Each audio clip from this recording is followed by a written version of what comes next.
नमस्कार आणि जय भीम सर्वांना. प्रबुद्ध भारतच्या चॅनलमध्ये आपल्या सर्वांचं खूप खूप स्वागत. तर आज 1 फेब्रुवारी म्हणजे आजचा दिवस हा भारतीय नागरिकांसाठी महत्त्वाचा दिवस होता. त्याचं कारण म्हणजे आज भारताचा जो अर्थसंकल्प आहे 2025-26चा, तर तो अर्थसंकल्प संसदेमध्ये सादर झाला. आणि हा अर्थसंकल्प हा सामान्य माणसाशी आणि प्रत्येक भारतीय व्यक्तीशी अगदी जवळचा असतो. परंतु बहुतांश लोकांना या अर्थसंकल्पाबाबत माहिती नसते किंवा त्यांना याबाबत आपण जे म्हणतो वित्तीय साक्षरता, तर ती कुठल्याही प्रकारची नसते. आपण ह्या अर्थसंकल्पाला साध्या आणि सोप्या पद्धतीने समजावून घेण्यासाठी आज आपल्या चॅनलवरती निमंत्रित केलंय डॉक्टर राहुल गायकवाड सर, जे की अर्थतज्ञ आहेत आणि इकॉनॉमिक्स वरती त्यांचा बराच अभ्यास आहे. ते सध्या लंडन येथे वास्तव्यास असतात आणि एक अर्थतज्ञ म्हणून ते आपल्याला आज मार्गदर्शन करणार आहेत. त्यांचं या ठिकाणी प्रबुद्ध भारत चॅनलवरती खूप खूप स्वागत. सर जय भीम. जय भीम, जय संविधान. सर आज भारताचा अर्थसंकल्प संसदेत सादर झाला आणि त्याच्यामध्ये निर्मला सीतारामन ज्या फायनान्स मिनिस्टर आहेत, तर त्यांनी एक महत्वाची घोषणा केली की 12 लाख उत्पन्नापर्यंत करमुक्त. आणि ही घोषणा मला वाटतं मध्यमवर्गीयासाठी खूप लाभदायक आशादायक आहे असं चित्र निर्माण झालेलं आहे. तर तुम्ही यावर काय म्हणता? हे खरंच चांगलं आहे की हा एक जुमला आहे? डेफिनेटली जुमला हा वर्ड खूप फेमस झालेला आहे आणि शेवटच्या जवळपास 2014 नंतरचा खूप फेमस झालेला वर्ड म्हणजे जुमला. आणि त्याच्यावरच तुम्ही क्वेश्चन विचारताय. तत्पूर्वी एक छोटंसं करेक्शन. जेव्हा तुम्ही माझं नाव घेतलं तिथे तुम्ही डॉक्टर यूज केलं होतं. So I am not yet doctor. या but I am entrepreneur, international entrepreneur I can से.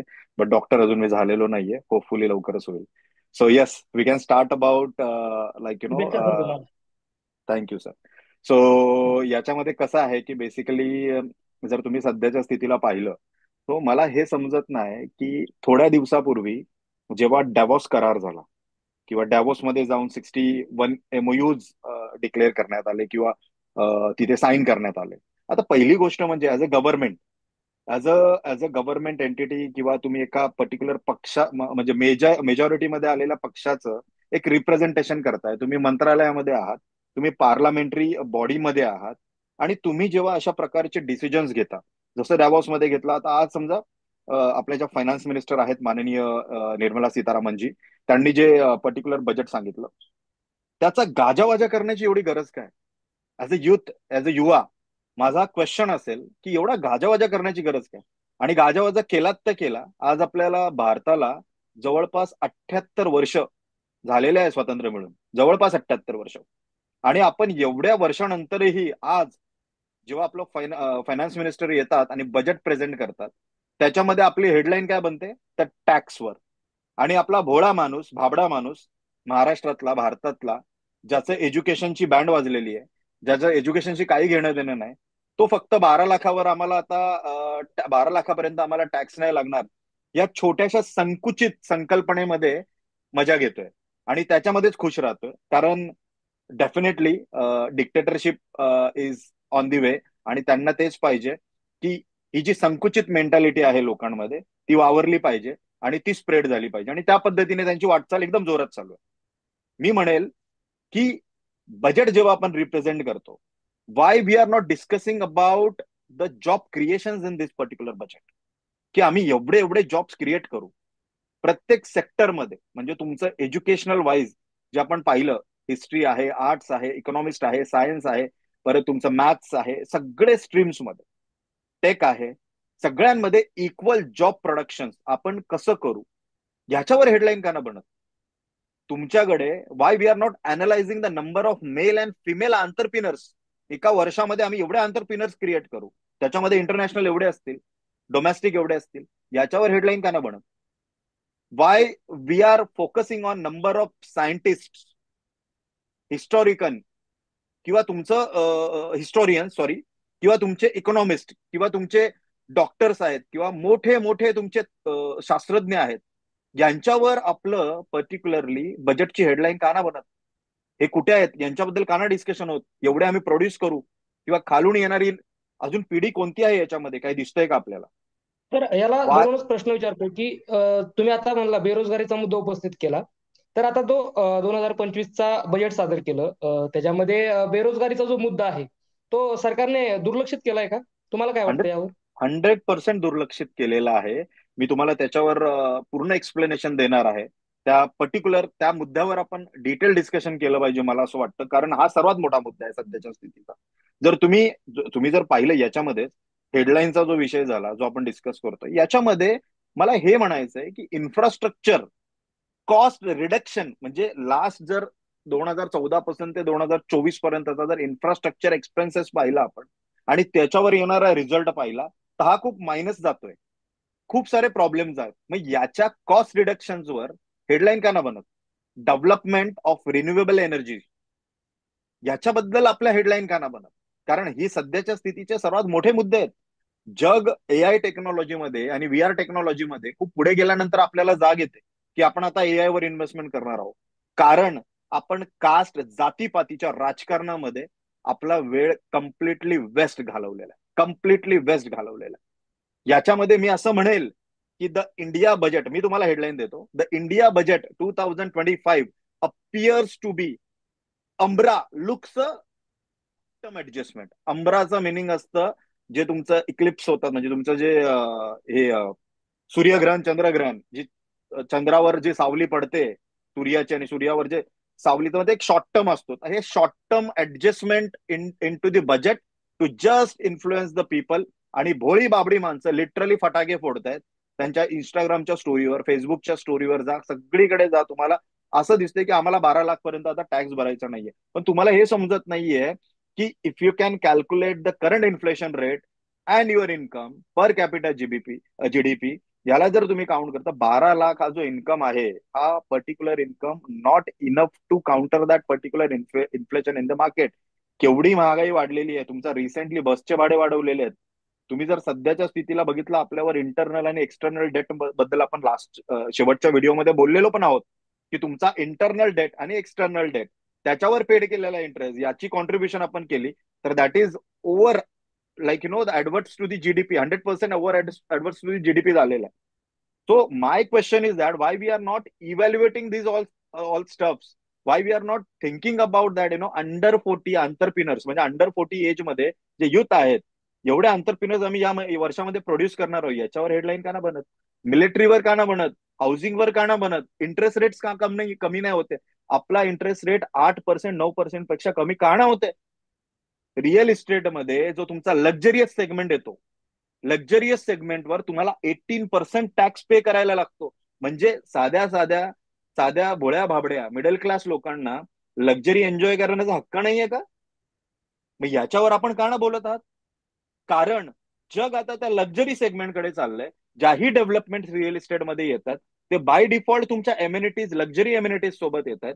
त्यांना कंपल्शन आहे त्या गोष्टीचं. आणि जेव्हा लक्झरी एम्युनिटीज येतात, तेव्हा बाय डिफॉल्ट मिडल क्लास माणसाला 18% टॅक्स हे भरणं भाग आहे. या विषयावर कोण बोलतच नाहीये. सगळेजण फक्त 12 लाखाचा मुद्दा पकडून चाललेले आहेत. मला असं वाटतं आपल्याला प्रवाहाच्या विरुद्ध चालायला लागेल.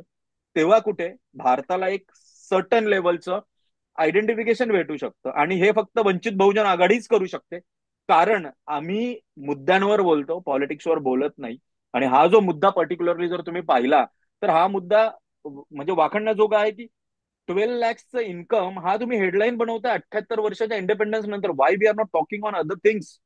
We suppose to talk on woman empowerment. त्याच्यामध्ये किती एंटरप्रिनर्स आहेत, लास्ट 5 years मध्ये काय फंडिंग टाकली आपण, आणि किती त्याच्यामधून एक्झिट केलेली आपण, याच्यावर पण तेवढाच विचार केला पाहिजे. बरोबर सर. खूप छान माहिती दिली. जे की आनंदाच्या भरात सगळे लोक आता हे झाले होते. त्यांना तुम्ही ही मोलाची माहिती देऊन खरंच वित्तीय साक्षरता आपण ज्याला म्हणतो, तर ते आणण्याचं काम तुम्ही केलं. आता दुसरा प्रश्न सर माझा असा आहे की भारताच्या विकासाला चालना द्यायची असेल किंवा भारताचा विकास साधायचा असेल, तर जास्तीत जास्त प्रायव्हेट इन्व्हेस्टमेंट जे आहे तर ते झाली पाहिजेत. याच्या संदर्भात आता बजेट जे होतं, आताचं बजेट, त्याच्यामध्ये फायनान्स मिनिस्टरने बोललेलं आहे. तर what you can say about the same? So basically Akash, जर तुम्ही पाहिलं सध्याच्या स्थितीला, की जसं तुम्ही म्हणाले थोड्या वेळापूर्वी की आनंदाच्या भरात नव्हे, इमोशन्स आहेत आपल्या लोकांच्या. इंडियन पीपल, आपली जी लोक आहेत ते इमोशनल आहेत. आणि त्यांच्या इमोशन्सचा कसा फायदा घ्यायचा, हे जे सत्ताधारी आता सध्याचे आहेत आपले, त्यांना खूप चांगलं माहिती आहे, ऑनेस्टली स्पीकिंग. तुम्ही जर सध्याच्या स्थितीला पाहिलं तर प्रायव्हेट इन्व्हेस्टमेंट ज्या बोलताय तुम्ही, प्रायव्हेट इन्व्हेस्टमेंट या लास्ट 5 इयर्स मध्ये जो आपल्याकडे एफडीआय येत होता बाहेरून, तो एफडीआय एवढा स्लो झालेला. आम्ही लोक एफडीआयच्या कधीच अपोजिट नाही आहोत. एफडीआय झालाच पाहिजे. आपल्याकडे एवढी लँड आहे, आपल्याकडे that kind of atmosphere we have, that kind of labour power we have. ठीक आहे, पण आपला लेबर हा क्वालिटी आहे, हे पण एवढंच लक्षात ठेवलं पाहिजे. त्यामुळे ज्या एफडीआयज आपल्याकडे येतात, त्या एफडीआयज राईट लेवलमध्ये डिप्लॉय झाल्या पाहिजे. त्याचा बेनिफिट आपल्या कंट्रीलाही झाला पाहिजे आणि दुसऱ्यालाही झाला पाहिजे. We don't mind. पण आता काय होतंय, आपल्याकडे ज्याही एफडीआय येतात, फॉरेन डायरेक्ट येतात, मी जवळपास 1-1.5 वर्षापासून याच्यावर बोलतोय, त्या फॉरेन डायरेक्ट इन्व्हेस्टमेंट ज्या आपल्याकडे डिप्लॉय होतात, त्या एक जागेवर डिप्लॉय होतात जिथे आपली लँड यूज केली जाते, जिथे पोल्युशन आपल्या कंट्रीमध्ये वाढतं, जिथे लेबर आपला यूज केला जातो, तो चीप लेबर म्हणून यूज केला जातो. आणि त्यामुळेच तुम्ही जी प्रायव्हेट इन्व्हेस्टमेंट करताय किंवा आणताय, त्या इन्व्हेस्टमेंट आपण व्यवस्थित व्हेरीफाय केल्या पाहिजे, नेगोशिएट केल्या पाहिजेत. त्याच्यामध्ये जस्ट बिकॉज ऑफ की एखादा युएस मधून आपल्या बरोबर करार करतोय किंवा युके मधून करार करतोय, तो खूप मोठा नाही. ते कसं झालंय माहितीये का, एज्युकेशन नसल्यामुळे समोरचा थोडंसं इंग्लिश बोलला की आपल्याला तो मोठा वाटू लागतो. So we have to counter on it. We have to analyse. We can take quickly decision on any of contract, like समोरचा बोलतो आणि त्याच्यावर आपण कॉन्ट्रॅक्टवर साईन करतोय. मला हे म्हणायचंय की जेवढं तुम्ही प्रायव्हेट इन्व्हेस्टमेंट्सवर इन्व्हेस्ट करताय, तेवढंच तुम्ही एज्युकेशनवर इन्व्हेस्ट केलं पाहिजे. आता सध्याच्या स्थितीला जर तुम्ही पाहिलं, in 2024 the US has invested around तर 8. तुम्ही आता एज्युकेशनचा मुद्दा मांडला. तर एज्युकेशन बद्दल मला फक्त एवढं बोलायचं की अ, आजच मुद्दा मांडलेला आहे तो आपल्या बजेटमध्ये की एज्युकेशन जे आहे, तर एज्युकेशनचं जे नियंत्रण आहे, कंट्रोल गव्हर्नमेंटचं, तर ते कमीत कमी करून प्रायव्हेट ज्या काही सेक्टर आहेत, तर प्रायव्हेट सेक्टरला एज्युकेशन सेक्टरमध्ये चान्स देणं, याचं एक बोललेलं आहे. तर हे कितपत योग्य आहे आणि कितपत अयोग्य आहे, तुम्हाला काय हंड्रेड वाटतं? 100% अयोग्य आहे. ते मी एक्सप्लेन करतो तुम्हाला कसं. तुम्ही जर 2024 मध्ये युएस ने जेवढं इन्व्हेस्ट केलेलं आहे त्यांच्या पर्टिक्युलर एज्युकेशनवर, 2024चा मी तुम्हाला रेकॉर्ड सांगतो. 857.2 बिलियन युएसडीज एवढं त्यांनी पब्लिक K-12 एज्युकेशन जे असतं त्यांचं बेसिक एज्युकेशन, त्याच्यावर त्यांनी इन्व्हेस्टमेंट केलेली आहे. ऍव्हरेजिंग त्यांच्या पॉप्युलेशनच्या हिशोबाने त्यांचा जो ऍव्हरेज निघतो, 17,280 पर स्टुडंट इन युएसडीज, एवढं त्यांना ते मानधन देत आहेत. एवढं मानधन देत आहेत एज्युकेशनसाठी. म्हणजे तुम्हाला समजून घ्यायला लागेल की एज्युकेशनचं महत्व काय. द फेडरल गव्हर्नमेंट, आणि हे contributed by the federal government, आता युएसच्या पूर्ण बजेटमध्ये 13.6%, समजून घ्या, जबाबदारीने बोलतोय, 13.6% of the total funding given to the education. Second, जर तुम्ही युनायटेड किंगडमचं 2024चं बजेट पाहिलं, 2023 आणि 24चं बजेट, तर त्याच्यामध्ये जवळपास 115.5 बिलियन पाऊंड एवढं पर्टिक्युलरली एज्युकेशनवर इन्व्हेस्टमेंट झालेली आहे 2023 आणि 2024चं. 2024 आणि 25 मध्ये जर पाहताल, तर त्याची पर्टिक्युलर संख्या अजून त्यांनी वाढवलेली आहे. आणि जर तुम्ही सध्याच्या स्थितीला जर पाहताल की युके सारख्या ठिकाणी, म्हणजे एवढं छोटं, म्हणजे महाराष्ट्राचं 1/3 पॉप्युलेशन युकेचं आहे, त्याच्यामध्ये त्यांनी एवढं बजेट इन्व्हेस्ट केलेलं आहे एज्युकेशनवर. आणि रिसेंटली ऑटम बजेट 2024चा जो रेकॉर्ड आहे, त्याच्यामध्ये they have invested 300 million only for an quarter, 300 million pound on the further education. मग त्याच्यामध्ये ते स्किल्सवर आहे, प्रॅक्टिकल डेव्हलपमेंटवर आहे, तसंच त्यांच्याकडे एज्युकेशनचे बरेचसे प्रकार आहेत ज्याच्यामध्ये ते लोक इन्व्हेस्टमेंट करतायत. आणि आपले नेबर, चला हे तर लांबचे झाले, तुम्ही म्हणताल डेव्हलप कंट्रीज आहेत, त्याच्याबद्दल आपण बोलतोय, कदाचित वेगळा विषय असू शकतो. आपण चायनाचं उदाहरण घेऊ ना, आपला नेबरच आहे. 2024 मध्ये चायनाने 164.9 बिलियन युनान एवढे त्यांनी पर्टिक्युलरली त्यांच्या एज्युकेशनवर इन्व्हेस्ट केलेले आहे. एवढे युआन केलेले आहेत त्यांनी इन्व्हेस्ट. विचार करा म्हणजे. आणि ते त्यांच्या पर्टिक्युलर होल बजेटचं जवळपास 6% आहे. किती? तर 6%. त्यांची पॉप्युलेशन आपल्या एवढीच आहे, राईट? आपल्या जवळपासच येस. आहे चायनावाले, राईट? आणि that is coming from an central public budget. त्याच्यामध्ये कोणत्याही प्रायव्हेटायझेशनच्या कोणत्याही सुविधा किंवा त्याच्यात कोणतेही ताशारे ओढलेले नाहीयेत त्यांनी की आम्ही प्रायव्हेटायझेशनला देऊ किंवा आम्ही दुसरीकडे देऊ किंवा त्यांनी असे कोणतेही संदर्भ मांडलेले नाहीयेत की प्रायव्हेटायझेशन मध्ये दिल्यानंतर आमचं खूप चांगलं होईल किंवा काय. That is undertaken by the government only. आता तुम्ही जर पाहिलं बांगलादेशचं उदाहरण घेऊ, तो पण आपला नेबरच आहे. Fiscal year 2024-2025 Bangladesh is invested around 11.88% budget बजेटच्या त्यांच्या 11.88% त्यांच्या एज्युकेशनवर ते लोक इन्व्हेस्ट करतात. दॅट इज अराउंड लाईक त्यांची जी व्हॅल्यू आहे जवळपास बीडीटी मध्ये जर तुम्ही पाहिली तर जवळपास 94,710 करोड. आता आपण इंडियावर येऊ.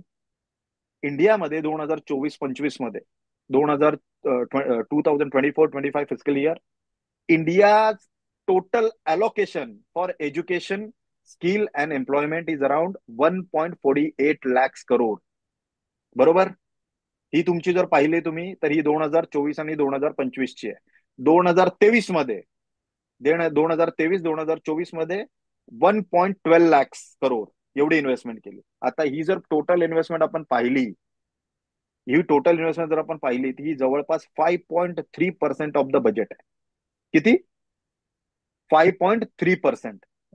आत्ताच्या बजेटमध्ये जर तुम्ही पाहिलं, म्हणजे लास्ट इयरचे 2 इयर्सचे मी तुम्हाला रेशो दिले. आत्ताच्या बजेटमध्ये जर 2025-26 मध्ये तुम्ही पाहताय तर ती इन्व्हेस्टमेंट 1.28 लाख करोड म्हणजे डाऊन केली. बरोबर. आणि ते बजेटच्या अप्रॉक्सिमेटली जात आहे तुमचं जवळपास 2.5%. 2.5% वर जात आहे तुम्ही. म्हणजेच आपले अजून दोन नेबर आहेत, पाकिस्तान आणि श्रीलंका, जे एज्युकेशनवर जे इन्व्हेस्टमेंट करतात ते 1.5% to 1.9% of their whole budget. आपण याच्या जवळपास तर नाही जात आहोत. आणि तुम्ही बजेट रिड्यूस करताय आणि त्याच्यानंतर तुम्ही हे म्हणताय की आम्ही या बजेटमध्ये आर्टिफिशियल इंटेलिजन्स म्हणजेच एआय वर, तसं digital Yeah. Education, virtual reality, या सगळ्या गोष्टींवर, रोबोटिक्स, या सगळ्या गोष्टींवर आम्ही इन्व्हेस्टमेंट करत आहोत. तुम्ही बजेट रिड्यूस करता एज्युकेशनचं आणि तुम्ही कसे लोकांना शिकवणार आहात आणि कसं तुम्ही हे लोकांपर्यंत पोहोचणार आहात. मला हेच बरोबर. सांगायचंय आपल्या भोळ्या भाबड्या माणसांना की तुम्ही फक्त 12 लाखाच्या मुद्द्यावर खुश नका हो. कारण 12 लाखाचा मुद्दा ही त्यांची हेडलाईन होती तुम्हाला अट्रॅक्ट करण्यासाठी. बट जेव्हा तुम्ही बजेट पूर्णपणे वाचताल, पूर्णपणे त्याला अनालाइज करताल, तेव्हा तुम्हाला समजेल की त्याच्यामध्ये काय प्रॉब्लेम्स आहेत आणि ते प्रॉब्लेम्स कसे हे सॉर्टेबल प्रॉब्लेम्स आहेत. असं नाही की हे प्रॉब्लेम सॉर्ट होऊ शकत नाही, पण सॉर्ट करण्याची पद्धत फक्त हुशार आणि एज्युकेटेड लोकांनाच माहिती असते ना. प्रॉब्लेम तो आहे. बरोबर सर. आता असं म्हणू शकतो का आपण की जो एज्युकेशन मध्ये यांनी प्रायव्हेट इन्व्हेस्टमेंट आणायचा योजना आखलेली आहे, त्याचा फटका जो आहे तो वंचित घटकांना जास्त प्रमाणात बसेल असं म्हणता येईल का? 100%, 100%. जे मिडल क्लास लोक 12 लाखावर खुश होत आहेत, सर्वात जास्त स्ट्रगल करणारा वर्ग जो आता सध्याच्या स्थितीला एज्युकेशन मध्ये आहे किंवा क्वालिटी ऑफ एज्युकेशन मध्ये आहे, तो मिडल क्लासच आहे. त्याच्यावर मिडल क्लास अंडरस्टँड करत नाहीये. आणि काही उपद्रवी असतात किंवा काही अतिउत्साही लोक असतात, ते लगेच आपले स्टेटस ठेवायला चालू करतात सगळीकडे.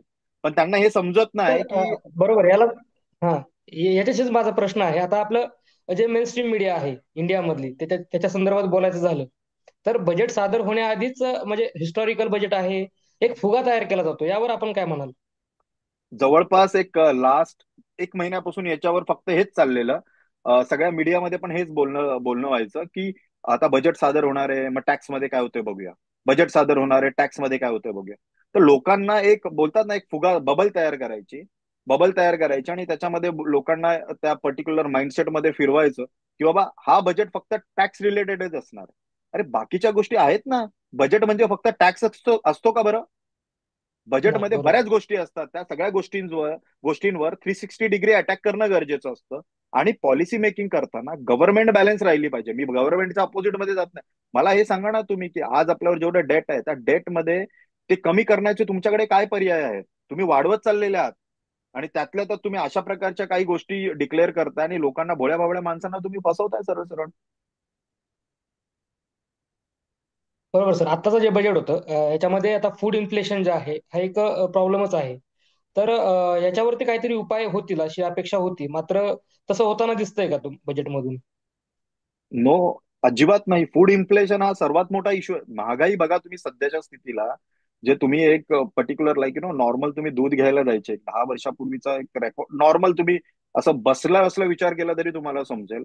तुमच्या व्हेजिटेबल्स बघा, बाकीचे तुमचे जे जेवढेही प्रोडक्ट्स आहेत तुमचे, ते तुम्ही पाहिले तर त्याच्यावर जे तुम्हाला टॅक्स लागतो किंवा त्याच्यावर ज्या पद्धतीने त्याची प्राइस मध्ये इन्क्रीमेंट झालेली आहे ती खूप हाय आहे.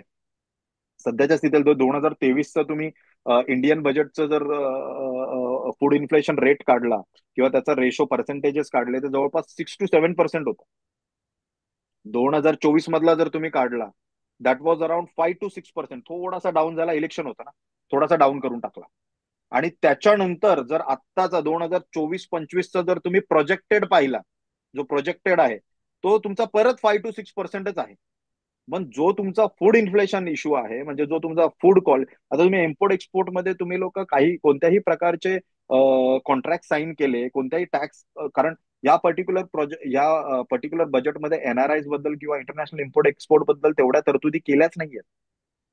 तर तुमचा जो पर्टिक्युलर टॅक्स वाचणार आहे, जो तुमची एक्साइज ड्युटी आहे, त्याच्यावर तुम्ही कसं वर्कआउट करणार, तो पण खूप मोठा मुद्दा आहे. तर या सगळ्या गोष्टींवर आपल्याला अंडरस्टँड करणं खूप गरजेचं आहे. या सगळ्या गोष्टींवर समजून घेणं खूप गरजेचं आहे. तुम्ही 2021 आणि 2022चं युनियन बजेट जर पाहिलं, in that particular budget, India has allocated around 1.48 lakhs crore to the agriculture and allied sectors. 1.48 lakhs crores. 2022-23 मध्ये 1.38 lakhs crores. 2023-24 मध्ये 2.38 lakhs crores. बरोबर. आणि 2024-25 मध्ये 2.65 lakhs करोड. इलेक्शन होतं. आता परत तो 2025-26 मध्ये तो तुमचा जो तुमचा 2021 आणि 22 मध्ये 1.48 होता, आता 2025-26 मध्ये तो 1.52 लॅक झालेला आहे. आणि ते म्हणतायत की आम्ही ऍग्रिकल्चर मध्ये पैसे वाढवतोय. म्हणजे तुम्ही 2021चा जो इन्व्हेस्टमेंट केलेला आहे ऍग्रिकल्चर डिपार्टमेंटमध्ये, तो तुम्ही परत आणताय आणि तुम्ही वर तोंड करून बोलताय की आम्ही ऍग्रिकल्चर मध्ये अजून डिप्लॉयमेंट वाढवतोय बजेटची. म्हणजे चाललंय काय नक्की? आणि that that has been like जर तुम्ही पूर्ण रेकॉर्ड काढला तर फक्त 2023-24 आणि 2024-25 मध्ये ऍग्रिकल्चर मध्ये जे पण डिप्लॉयमेंट यांनी डिक्लेअर केली, त्याच्यामधल्या किती पर्सेंट डिप्लॉयमेंट ही ऍग्रिकल्चर डिपार्टमेंट, ऍग्रिकल्चर सेक्टर पर्यंत पोहोचली आहे, याचा जर आपण चिठ्ठा काढला तर सगळं समोर ओपन होईल. So we have to understand की कोणत्या पद्धतीने टॅक्स बजेट पण राजनैतिक झालंय का आजकाल? आणि त्याच्यामध्ये ते पार्लमेंटमध्ये ते असं बेंच वाजवणं गरजेचं आहे का? आणि ते बेंच वाजून काय भेटतं? म्हणजे काही लोक तर मला फक्त बेंच वाजवतानाच दिसतात, बाकी तर कुठे दिसतच नाही. खूप मोठा मुद्दा आहे. म्हणजे इट्स रिअली सरप्राइझिंग, म्हणजे व्हॉट्स गोइंग ऑन. सर, खूप छान सांगितलं तुम्ही याबद्दल. आता मगाशी मी तुम्हाला प्रश्न विचारला होता की बेरोजगारी संदर्भातला. तर म्हणजे फायनान्स मिनिस्ट्रीकडून असं सांगण्यात येते की 2030 पर्यंत प्रतिवर्ष आपल्याला जवळपास 78 लाख रोजगार प्रतिवर्ष निर्मिती करायचा आहे. तर म्हणजे बेरोजगारीचा मुद्दा त्यांनी मांडलाय, पण फारसं असं इफेक्टिव्ह होईल का? तुम्हाला काय वाटतं त्या संदर्भात? बेरोजगारी बद्दल तर मला असं वाटतं की हा मुद्दा त्यांच्या बजेटमध्ये असतो. आणि तो मला असं वाटतो की तो इनविजिबल असतो. म्हणजे त्याच्यावर कधी बोललंच जात नाही. म्हणजे बोललं जातं पण त्याच्यावर ऍक्शन, टाईप ऑफ ऍक्शन काहीच नसते. तुम्ही जर अनएम्प्लॉयमेंट रेशो जर पाहिला तुम्ही 2021 इंडियाचा, तो जवळपास होता तुमचा 7.1% इन युथ. 2022चा जर पाहिला तो 7.2% होता. 2023 मध्ये दॅट वॉज अराउंड 7 to 8%. आणि 2024 मध्ये अचानक घटला बरं का, इलेक्शन होतं ना, 3.8% to 4%. आणि 2025 मध्ये आता प्रोजेक्टेड आहे sorry 6.5% for this year. And that report has been given by the economic survey 2024-25, highlighted report by the chief economical officer, sorry adviser, त्याला सीईए म्हणतात, to the finance ministry of India. आता तुम्ही सांगा की जर 6.5% तुम्ही देताय, प्रोजेक्टेड आहे या वर्षाचा, तर त्याच्यामध्ये तुम्ही 68 लॅक्स सांगितले, right? Yes. 70 sixty eight 70. 78 lakhs job तुम्ही प्रोड्यूस करणार आहात. पण लास्ट 5 इयर्स मध्ये जो तुमचा रेशोचा ऍव्हरेज जर पाहिला आपण, कम्प्लीट ऍव्हरेज जर लास्ट इयरचा जो कमी झालेला ऍव्हरेज पण आपण काढून पाहिला, 6%, 7%चा जो एम्प्लॉयमेंट रेशो आहे, तो अनएम्प्लॉयमेंटचा रेशो आहे, तो कसा कव्हर करणार याच्याबद्दल काहीच तरतुदी नाहीयेत त्याच्यामध्ये. मला असं वाटतं की बजेट राजनैतिक होत चाललंय हळूहळू. जर तुम्ही पाहिलं, there one like there are several schemes has been like announced in the last budget. Even I have done a lot of videos on 2024 2025, the budget has been produced by the finance minister, and I have given a very clear idea about it, that what kind of issues were there, and what kind of the implementations needs to be done in that particular budget. If you can analyze in a proper way, if you can understand the budget of 2024 fiscal year, I'm talking about 2024-25, त्याच्यामध्ये त्यांनी एक point मांडला होता, ज्याच्यामध्ये ते असं म्हणले होते की ते एक पर्टिक्युलर बजेट घेऊन येत आहेत, prime minister package, which is I think central outlay of 2 lakhs crore. They are putting up into the aiming to provide the employment, the skill development, and the other opportunities. They have committed to investing around 4.1 crore only on youth. Only on youth. ठीक आहे, 5 years period मध्ये ते करणार होते. आता त्याच्यामध्ये अशी अशी तरतूद होती की जे फर्स्ट टाइमर्स आहेत, so they are offering the 1 month wage around 15,000 for 3 installments to the first time employee. Approximately, they were supposed to be invested into 2.1 crore youth over the 2 years. Point number one. Point number two, job creations and incentives. Provides a monthly support of 3,000 to the employees for 2 years. Additionally, a formal job creation in the market. Benefits of 5 million people. Third important point, skill development and internships. Skill development to 20 lakhs youths. Upgrade and upgraded industrial trainings, upgraded level of around 1,000 with the 1,000 institutes. बरोबर. त्याच्यामध्ये ते government सपोर्टने करणार होते असं त्यांनी त्याच्यामध्ये सांगितलेलं आहे. परत इंटर्नशिप अपॉर्च्युनिटीज मध्ये जर पाहिलं, जवळपास 1 crore youth in top companies they will be giving the free of internship, वर्धली अराउंड 5,000 मंथली स्टायफंड. ठीक आहे, 5 to 6,000 मंथली स्टायफंड असं त्यांनी सांगितलेलं. आता ही पर्टिक्युलर सगळी जी रचना आहे, हे सगळं त्यांनी मागच्या बजेटमध्ये सांगितलं, आणि याच्यामधलं काहीच इम्प्लिमेंट झालं नाही आतापर्यंत. एकही गोष्ट इम्प्लिमेंट झालेली नाही याच्यातली.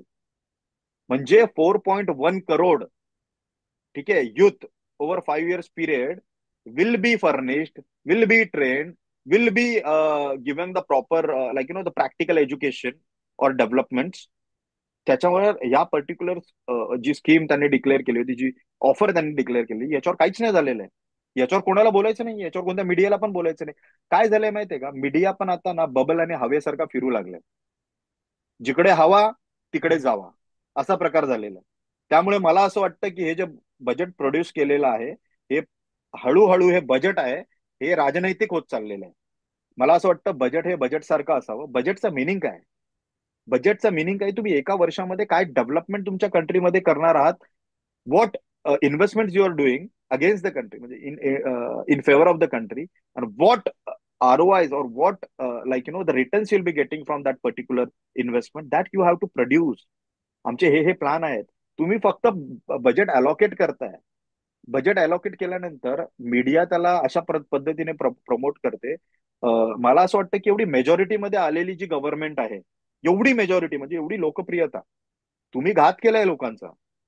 म्हणजे 12 लाखावर 75,000चा रिबेट भेटतोय तुम्हाला, बरोबर. 75,000 मध्ये एक साधा, बोलतात ना आता सध्याला, एक एसी पण येत नाही. येतो का आकाश? एक बरोबर. साधा एसी पण येत नाही आता सध्या 75,000. एक चांगला 5 स्टार, त्याच्यामध्ये तुमची वीज वगैरे वाचेल, कारण विजेचं दर पण खूप वाढलेला आहे. तर एवढा साधा एक एसी येऊ शकत नाही. तर एसी साठी लोक किती खुश झालेले आहेत. आणि 12 लाखाचं आता सध्याच्या स्थितीला जर तुम्ही लोकांना दाखवता की 12 लाखाच्या आतमध्ये तुमचं 12 लाखापर्यंत किंवा 12.75 पर्यंतचा तुमचा जर इन्कम असेल, तर तुम्हाला कोणताही टॅक्स लागणार नाही. म्हणजे त्यांना तेवढं संकुचित ठेवायचं आहे का आपल्याला? याच्यावरून बरोबर. मेंटॅलिटी ऑफ गव्हर्नमेंट दिसते, याच्यावरून विजनरी ऑफ गव्हर्नमेंट दिसते. का नाही माझी लोक डायरेक्टली 12 लाखावर, म्हणजे तुम्ही डायरेक्ट असं का डिक्लेअर करत नाही आहात की 12 लाखापासून पुढचं जेवढं पण असेल, किंवा 12 लाखापासून 30 लॅक्स पर्यंत असेल, किंवा आता तुम्ही युकेचा जर टॅक्स स्लॅब बघितला, तो जवळपास तुमचा 12,000 पाऊंड हा मिनिमम इन्कम आहे तुमचा. याच्या आतमध्ये कोणताही टॅक्स लागत नाही. 12 to 13,000 पाऊंड तुम्ही क्रॉस केल्यानंतर इयरली, त्याच्यानंतर तुम्हाला 10%चा टॅक्स लागतो. आणि त्याच्या मधला गॅप, जो नेक्स्ट स्लॅबचा गॅप आहे, तो that will be like having a very very huge difference. तुमचे जे हे प्रोग्रेसिव्ह टॅक्सेशन, मी आता एक रिसेंटली एक पब्लिकेशन केलेला आहे, एक रिसर्च पेपर लिहिलेला आहे प्रोग्रेसिव्ह टॅक्सेशनवर. जो प्रोग्रेसिव्ह टॅक्सेशन आहे हा खूप चांगला मुद्दा आहे, खूप चांगला पॅटर्न आहे, पण याला आपल्याकडे व्यवस्थित फॉलो केले जातं. तुमचे जे टॅक्स स्लॅब्स आहेत ना, ऑलवेज 5%, 10%, 15%, 20%, 20% असे ठेवले जातात, म्हणजे जवळ ठेवले जातात. याला तुम्ही लांब का ना ठेवत आहे? 10% to 20% आणि 20% to 30%. मधल्या लोकांना तेवढा गॅप भेटू द्या ना, तेवढा अर्निंग येऊ द्या ना, तेव्हा ते रिइन्व्हेस्ट करतील कुठेतरी. तर या सगळ्या गोष्टींचा आपण विचार केला पाहिजे. या गोष्टींवर आपण व्यवस्थित अंडरस्टँडिंग घेतली पाहिजे. आणि या गोष्टींवर आपण जर व्यवस्थित अंडरस्टँडिंग घेतली, तर मला असं वाटतं की आपल्याला याच्यातनं खूप चांगले रिझल्ट भेटतील. मिडल क्लास हा अपर क्लास होऊ शकतो, आणि पुअर क्लास हा मिडल क्लास होऊ शकतो, आणि जो पुअर आहे तो फिनिश होऊ शकतो. आणि ही मेंटॅलिटी फक्त वंचित बहुजन आघाडीची आहे. आणि आमच्याकडे रिसर्चर्स आहेत जे वेळोवेळी याच्यावर रिसर्च करत असतात आणि करत आहेत. खूप खूप धन्यवाद सर. खूप छान पद्धतीने तुम्ही अर्थसंकल्पाचं विश्लेषण केलेलं आहे. आणि वास्तविकता जी आहे अर्थसंकल्पामधली ती तुम्ही मांडली. ते खूप महत्वाचं होतं. कधी कधी काय होतं की तुम्ही राजनैतिक म्हणून बजेट म्हणून हा जो शब्द वापरला तो फार महत्वाचा आहे. कारण इलेक्शन्स असतील किंवा राजकीय स्वार्थ असेल त्याला डोळ्यासमोर ठेवून धोरणं आखली जातात. तर ते कुठेतरी थांबलं पाहिजेत. अशानं राष्ट्राच्या विकासाला अडथळा येतात. हे तुम्ही अतिशय छान पद्धतीने मांडलं त्याबद्दल खरंच धन्यवाद. आणि वेळोवेळी तुम्ही असं अर्थ विषयावर मार्गदर्शन करता ते खूप मोलाचं असतं. त्याबद्दल पुन्हा एकदा धन्यवाद. आपण असंच विविध विषयांवर नवीन नवीन विषयावर भेटत राहू. तो तुर्तास धन्यवाद. जय भीम. जय जय भीम भीम, सर. जय संविधान. थँक्यू.